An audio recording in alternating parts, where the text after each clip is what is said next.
O Brasil é o país mais ansioso do mundo. E aí a gente pensa, poxa, mas a gente tem áreas bonitas, a gente tem pessoas calorosas, a gente tem muitas coisas boas e que a gente reconhece todas esses recursos muito ricos que nós temos, mas Olá, estamos começando mais um Name on Talk, gravado aqui na sua Livraria Santos do Shopping Pontal, em Porto Alegre. Está comigo hoje Adriana Gouveia. Ela é neuropsicóloga e vamos falar sobre ansiedade, depressão e relacionamentos. Ela é especializada em neuropsicologia, psicologia jurídica e atendimento à adolescência. Atua há quase 20 anos em clínicas e projetos sociais, formando profissionais com foco em melhorias no vínculo social e comunitário. Adriana Gouveia, vou aí te buscar.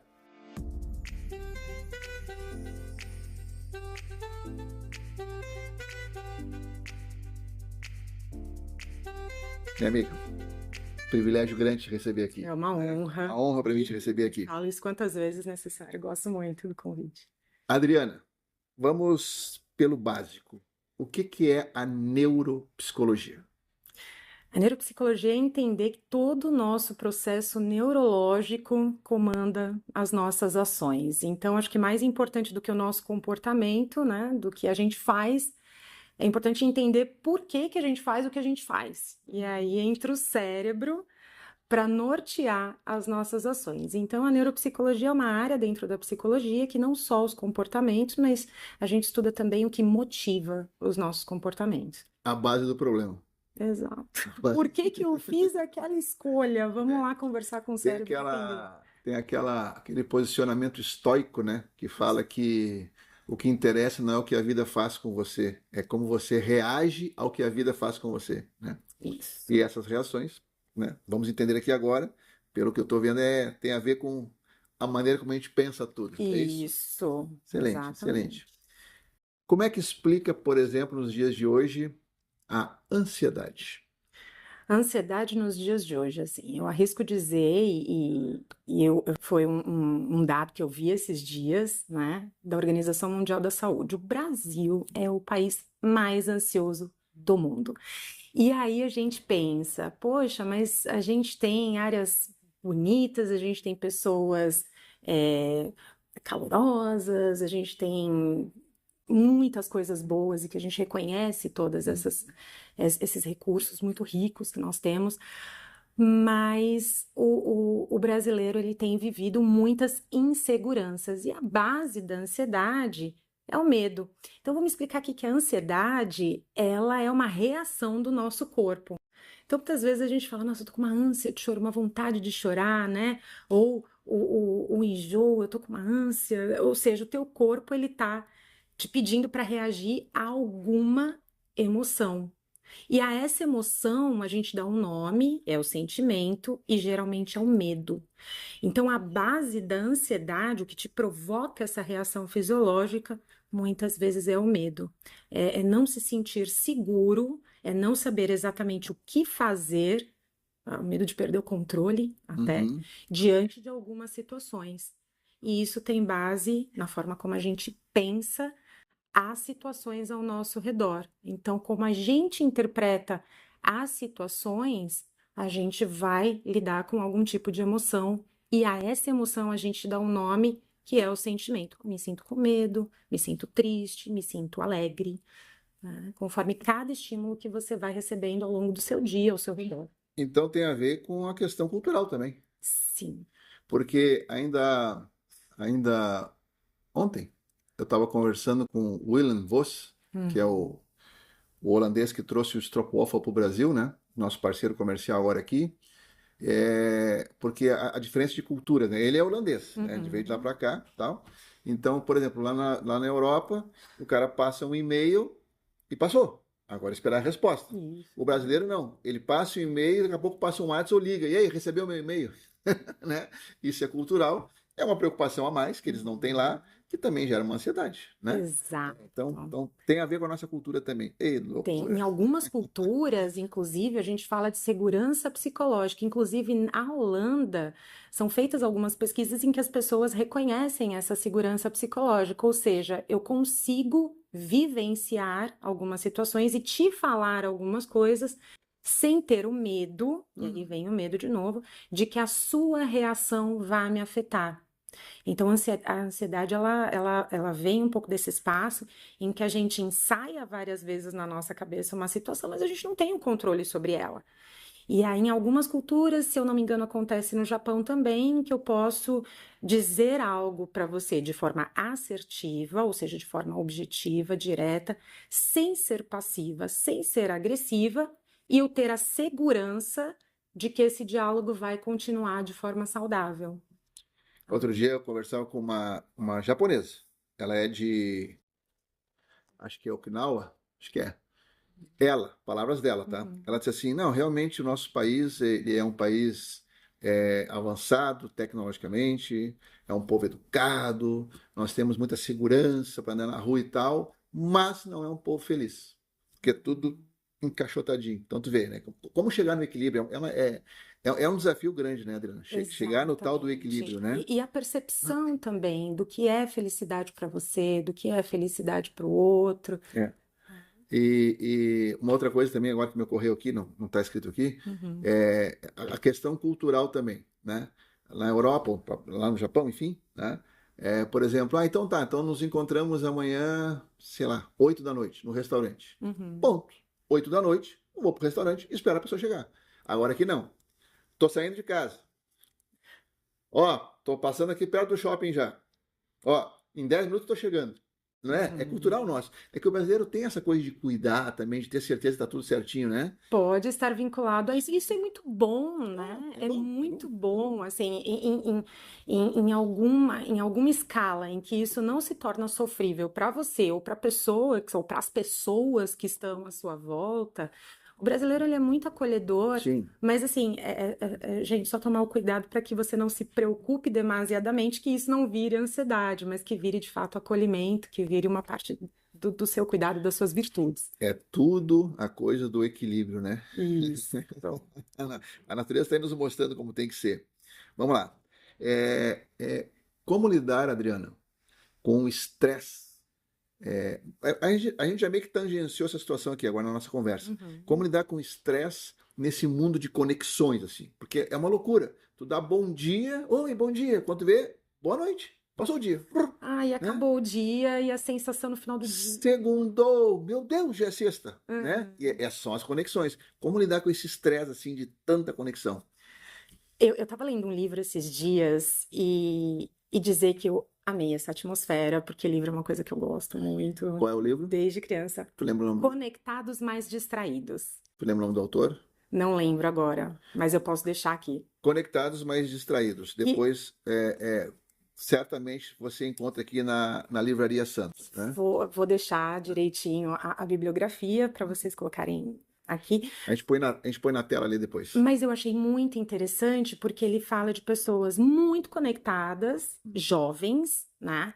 Muito conectados, mas que se percebem distraídos quando a gente fala de habilidades sociais, quando a gente fala de desenvolvimento de conexões presenciais, físicas, enfim, e poucas pessoas extremamente conectadas conseguem lidar com o mundo real também, com o contato tete a tete, o cara a cara, né? Então, o estresse, a gente está num mundo muito conectado,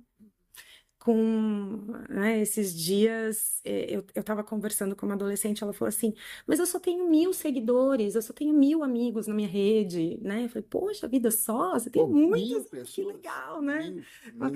E assim, foi uma fala interessante, né? Porque ela tem muitas conexões, ela conversa todos os dias com quase 1.000 pessoas, mas ela postergou a volta às aulas porque ela estava se sentindo muito envergonhada, não queria começar os primeiros dias, não sabia como ia lidar com os novos colegas de sala de aula, enfim, e isso foi um tema bem interessante, porque ela conversa com muitas pessoas, mas as habilidades sociais, né, para enfrentar desafios no dia a dia, precisavam ser melhor trabalhadas, desenvolvidas.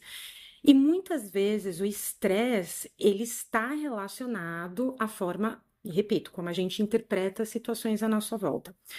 Eu vou explicar um pouquinho da terapia cognitivo-comportamental e vou chegar aí no estresse. Então, a gente entende que os nossos comportamentos são resultados de pensamentos, Uhum. né?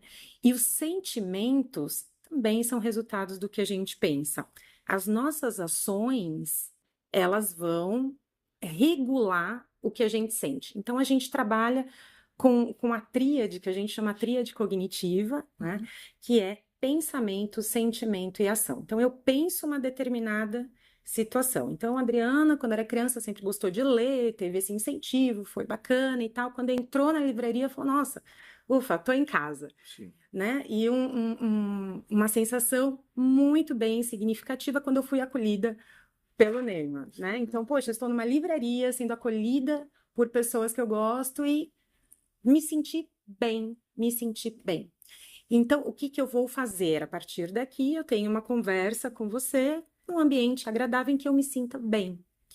Porém, outras pessoas podem interpretar os cenários e os contatos de forma diferente, né? E aí, as ações, elas vão regular os sentimentos. Então, de repente, pode chegar muito ansiosa, pode chegar com medo, nervosa, enfim, e aí as pessoas vão agir para regular essa emoção, esse sentimento que surgiu a partir da interpretação que a gente fez do ambiente. Agora você está falando, eu me lembrei daquela frase que os jovens falam hoje em dia, né? Isso tem a ver mais com você do que comigo mesmo e tal. Tem umas coisas assim, Já né? ouvi, já É, ouvi. é, Isso é com você, isso é o que você pensa, né? Joga pro outro, né? É uma loucura isso, né? Mas eu acho que eu te interrompi, tu estava falando, eu te interrompi, desculpa. Não, é importante a gente trazer essas observações, até porque os adolescentes eles estão entrando num universo muito ansioso, muito ansiogênico, trazendo muito estresse em idades que a gente nem imaginava que o estresse pudesse ser tão forte. Falando em estresse, vamos dar uma acalmada tomando um chazinho? Ai, nossa. Aqui eu vou te oferecer. O que que veio hoje, Brena? Como é que é? Earl Grey Superior. Olha que nome chique esse troço aqui, tia. Bonito. Earl Grey Superior, né? Esse é o nosso chá hoje aqui da nossa parceira Tea Shop, aqui no térreo do Shopping Pontal. Inclusive, você que está nos assistindo, vindo ao Shopping Pontal, indo até ali a Tea Shop, use o cupom NEYMAN 2025 e você vai ganhar uma experiência em chá. Vai ali, faz seu consumo e tal, de repente, ó, vai você e a namorada. O seu é uma experiência gratuita pela Tea Shop, né? A namorada só que você faz um investimento. Esse aqui é teu, né? E aqui, tu já conhece o Stroopwafel? Conheço, e é algo que eu vim conhecer aqui em Porto Alegre, é maravilhoso. Então, eu entrevistei aqui o Willem Vos, que foi o holandês que trouxe o Stroopwafel para o Brasil, né? E agora nosso parceiro aqui. Esse aqui eu te dou a seguinte sugestão: coloque ele em cima da tua xícara e deixe ali um minutinho e o calor vai dissolver, vai amolecer o recheio que tem no meio. Gente, isso é experiência, é os sentidos. E isso é muito bom quando a gente quer aliviar o estresse. Nossa! Um chazinho da Tea Shop, né? Um E o chazinho, um Stroopwafel, docinho. o Wafers, é espetacular. Enquanto tu prova o teu chazinho e o teu Stroopwafel, eu vou dar alguns recados aqui, tá bom? Fique à vontade. Então vamos lá. Pare de perder vendas porque o seu produto está longe do seu cliente. Com a Alfa Cento, sua empresa poderá armazenar em São Paulo, com um investimento muito pequeno, com redução dos custos tributários, com um prazo de entrega muito menor e com fretes muito mais baratos, né? Alfa Cento é a sua solução operacional em São Paulo. Os contatos estão aí na sua tela. Precisa de bilheteria para o seu evento? A Ticket é a solução prática e barata de bilheteria eletrônica para o seu evento. Eu tenho usado essa parceria da Ticket com os meus eventos, Adriano, eles funcionam muito bem, né? Calma, você não está órfão da confeitaria Maomé. Ela não fechou. Sim, ela ficou mais de 40 anos ao lado da Redenção, mas agora eles estão lá na Vicente da Fontoura, ao lado do Zafari Ipiranga. Vá até lá e seja muito bem recebido pelo nosso amigo Antônio e pela dona Terezinha, 95 anos e maravilhosa, né? Maravilhosa. Vai viajar? Para vários destinos do Rio Grande do Sul e em boa parte do Brasil, os ônibus da Ouro e Prata oferecem a você pontualidade, segurança e conforto. Ouro e Prata, tudo para você chegar bem. Acho muito legal esse slogan deles, né? É muito carinhoso. E eles são muito carinhosos no trato mesmo. Está sem ideia de como surpreender alguém? Me dá um presente agora, o que a pessoa gosta, né? Lembre-se, livro é um presente barato, inteligente e eterno. Vá a uma das 17 lojas da Livraria Santos ou peça o seu exemplar para todo o Brasil pelos contatos que estão aí na sua tela. E aqui no Neyman Talk acontecem grandes conversas que merecem grandes defensores. Precisando de defesa? Fale com os advogados Dr. Evandro Raul dos Santos e Dr. Felipe Graef. Telefone aí na sua tela. E aí? Muito bem, maravilhoso. Eu não tinha essa experiência, uma experiência mesmo. Experiência Do gastronômica, né? estrogonofe com o chá, ficou uma delícia. Segundo o William, isso é invenção do brasileiro. Lá na Ah, Holanda, lá na Holanda eles até fazem, né? Mas não é o mais comum. É mais que o Brasil inventou isso, mas é legal, né? a gente aprimora algumas Sempre, coisas, a gente melhora nosso jeitinho. Puxa vida, também, contigo. Uhum, Adriana, a gente estava falando aqui sobre adolescente, e tu uhum, trabalha muito com adolescente. uhum, Outro dia, estava conversando com uma outra psicóloga amiga minha, tá? E ela estava me relatando uma situação que eu quero ouvir isso de ti. uhum, Adolescentes, meninos de 17, 18 anos com impotência. uhum, Por quê? Eles descobrem o sexo no celular, uhum, né, que é tudo lindo, maravilhoso, tudo prontinho e nada falha, etc e tal.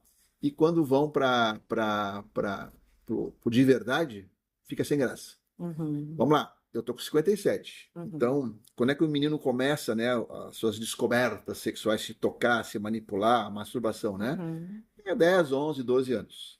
No meu tempo, como é que a gente fazia? A gente abria uma revista, uma Playboy, aí olhava a moça ali, né? Como veio ao mundo, uhum, né? E ficava imaginando o que faríamos com ela. uhum, Aí é tudo na imaginação, tudo na criatividade. Hoje não. Eles abrem o celular e ali tem o vídeo, né? Vamos lá, está descobrindo o que é sexo. uhum. Está vendo, né? Como é que é aquilo ali. E ali tem o vídeo ali, aquela moça maravilhosa, aquele rapaz todo musculoso e tudo funciona durante 2 horas, não acaba nunca e tal. Aí ele vai para a realidade.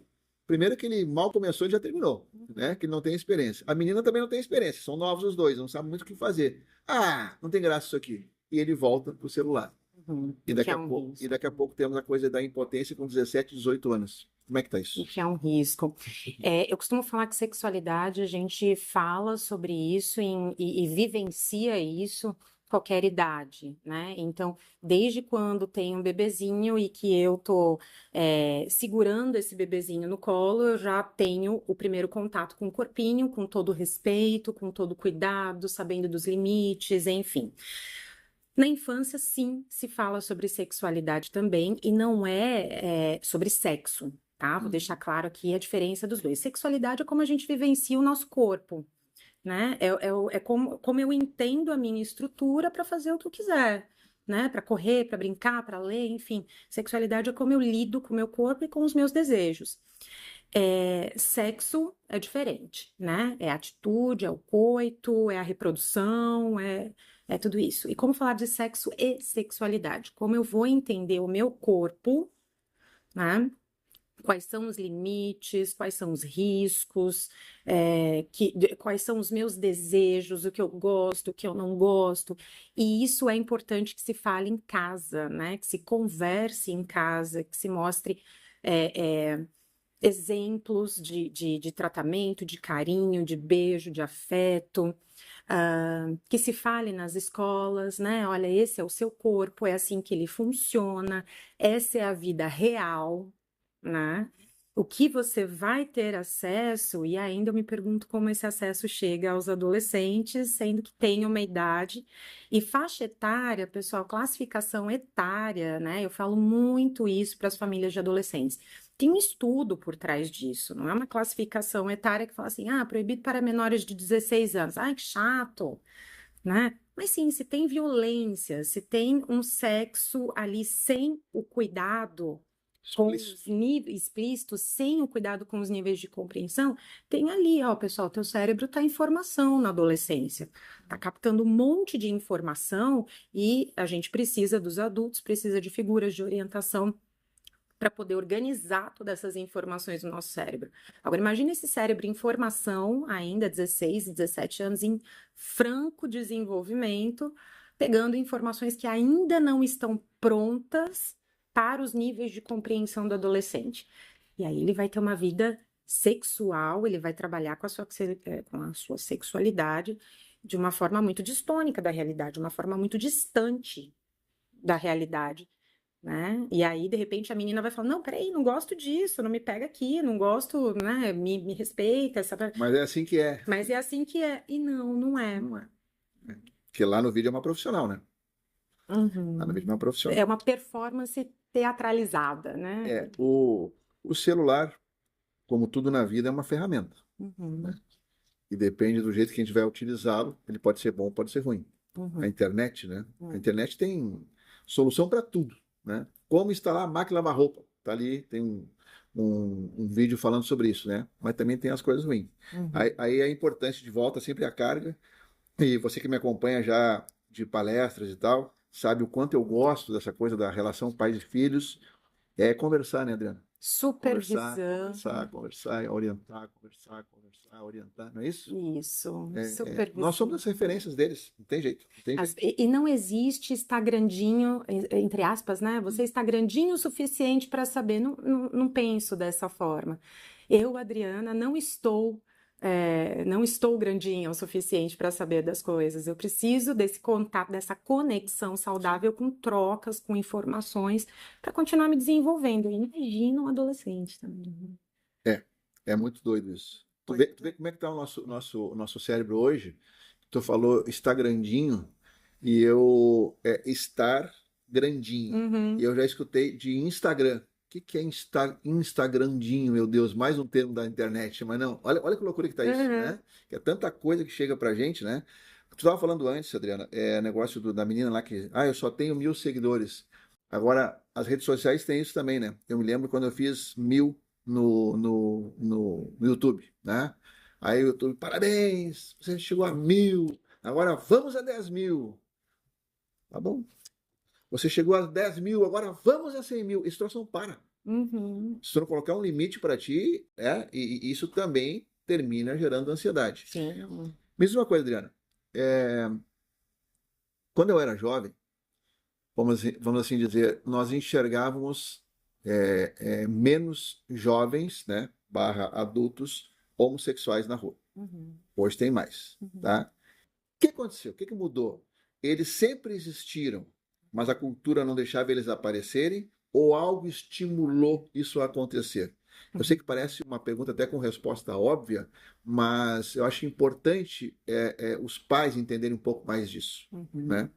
E aí a gente volta lá no contexto da sexualidade, né? E da liberdade também. Eu fico muito feliz quando os casais, eles podem se manifestar, inclusive os adolescentes. Eu tenho conversas e reflexões muito ricas com adolescentes em sessões em que eles falam dos seus desejos, do seu corpo, como eles estão se relacionando. E quando a gente tem essa ponte de orientação para a vivência da sexualidade saudável, os adolescentes, os jovens, eles se manifestam de forma saudável também e podem se posicionar sobre a sexualidade. Eu ia falar a minha, porque eu acho interessante, assim. Eu saio com meu marido de mãos dadas, com meu cachorro, a gente senta, se abraça, beija, né, troca carinhos e tal, e é muito livre quando as pessoas podem fazer isso, é muito bom, dá um alívio quando a gente pode vivenciar o carinho e o afeto, Sim. né? de forma livre e podendo dizer para as pessoas que sexualidade é a forma como a gente vive o nosso desejo, Uhum. né? Não é um contexto binário, ou é ou não é, ou sim ou não, Sim. ou tem que ser, não tem que ser, e não é escolha, tá? Como a gente lida com o nosso desejo é uma construção É.